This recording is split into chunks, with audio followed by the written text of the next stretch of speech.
Sooner or later, every one of us has to read a book we don't want to read. In fact, it's sometimes the very assignment, the requirement, that turns us against the book. We might know absolutely nothing about the book, except we don't want to read it. Nonetheless, we must read it. Our very job or grade may depend on it. All these factors are going to make the book that much more difficult, unless we can find a way to make it more bearable. Otherwise, you'll postpone the reading until either you fail the assignment or you turn to stone like this guy. So here's a formula for making it easier to read a book you don't want to read. I thought of it the other day when some tree surgeons came to my house to remove a towering 80-foot pine tree next to my house. To be more exact, it was a leaning pine. As you can see here, it was leaning and endangering my roof, my fence, my neighbor's tool shed, and another neighbor's fence and garage. As much as we all hated to sentence that old pine to death, there was too much riding on its tilt, especially when we thought about the weight of the snow that would be riding on it in another month. If we didn't take the tree down, Mother Nature might do it for us. And quite frankly, sometimes she's a little messy when she takes things down. So like that book you don't want to read, the tree had to be taken down. But because of its position tucked between the three houses, it had to come down very carefully. So we called the tree surgeons from the Paul Bunyan Wood Company. That actually was the name of the company, appropriately enough. Wait a minute. What does this have to do with your reading that dumb book you don't want to read? Bear with me here for a few more seconds. Tree surgeons never take down a tree this size all at once. They take it down piece by piece. By the same token, few people read an entire book in one evening or one sitting. They read it in pieces or sections, except, of course, for dumb people who think they can read and digest the whole book in one night. The night before the report or the assignment is due or the test is to be taken. Watch. The tree surgeons arrived with their crane and equipment, and the first thing they did was to stabilize the truck. The truck that would hold the crane, that would hold the bucket, that would hold the tree surgeon. They made sure they were on stable ground. When you're reading, you need to stabilize yourself first.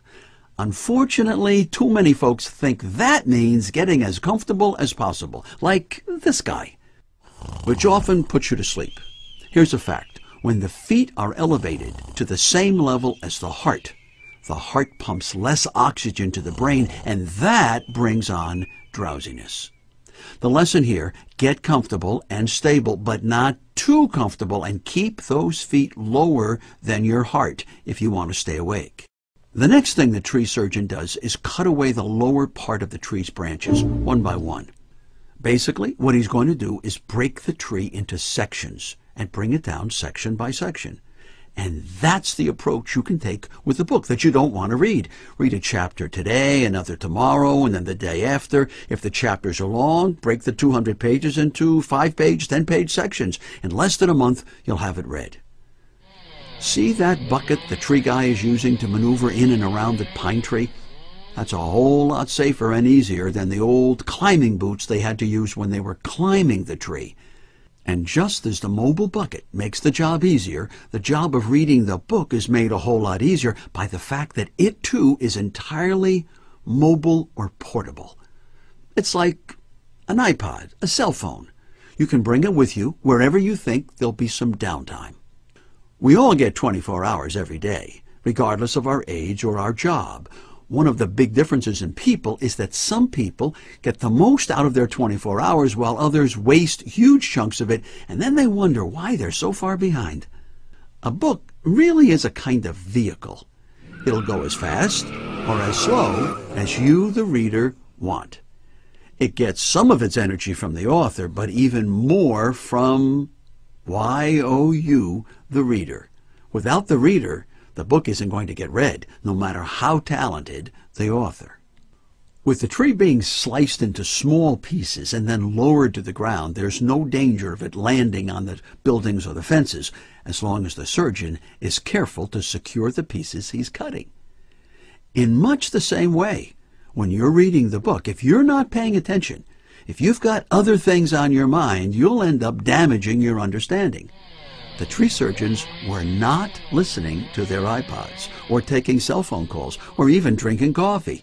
Not that you can't snack while reading. I'm talking about the other things, the distractions, like phones, pagers, television, and sometimes music. The more you're distracted, the less you'll understand. Imagine if that guy were taking phone calls from his wife or kids. If he was, I wouldn't want to be working beneath him. Try to cut yourself off from environmental distractions during the time you're reading. Some people can listen to music while reading or doing homework, but others cannot.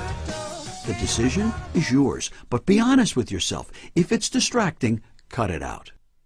Needless to say, the surgeon needs the tools of his trade. So too with reading. One of the great American minds of the last century, a guy named Mortimer Adler, once observed that you should never read a book without a pencil in your hand or a pen. If it's a library book, use Post-it notes. I'm not saying that you should take notes all the way through the book, although sometimes that's necessary. Think of those notes as a conversation with the author. The words printed on the page are the author's words directed to you, his part of the conversation. Your note in the margin or on the Post-it note is your response to what the author wrote. Believe it or not, this activity reinforces understanding. By adding a physical activity as small as note writing, you're engaging an extra part of your brain. The more active the brain, the more you remember and the less likelihood you'll fall asleep. That note-taking helps you digest the reading, much the way the tree surgeons take those branches they've trimmed and feed them into a wood chipper device that turns it all to sawdust and chips. The more you think about whatever you read, the better you can turn it into memory and ideas. When the surgeon was on the lower branches, he couldn't see much of the surrounding area, could he? But the higher he climbed, the more he saw. The same thing happens in a book. We're often confused in the early pages or chapters, not always sure of who's who and what's what, but the more we read, the more the plot and the characters come into focus. Just as the tree guy can't expect instant results, the reader shouldn't expect to understand the whole book by chapter 2. After all, a good author wants to keep you in some suspense. One of the best lifetime habits you can develop is reading in bed. I know that seems to contradict what I said earlier about the feet being level with the heart, but hear me out. When you read in bed, usually it's not for comprehension. This is reading done to relax you, to help you slip into a good night's sleep. Pure pleasure. You could call it a kind of night school. You're training the brain to associate reading with a non-threatening, pleasurable experience. That's great training.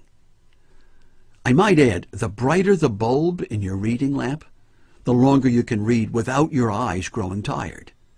So, if you're interested in falling asleep easier and earlier, keep the light or the bulb turned to the dimmer setting when you read. Out of bed, the brighter the bulb, the less work your eye muscles have to do and the less tired they get. Simple. In summary, when you've got a book to read you don't want to read, approach it like that old leaning pine tree. Take it down, piece by piece, branch by branch, chapter by chapter, or page by page. You'll be surprised how much easier it is than waiting until the night before the assignment is due or the test must be taken.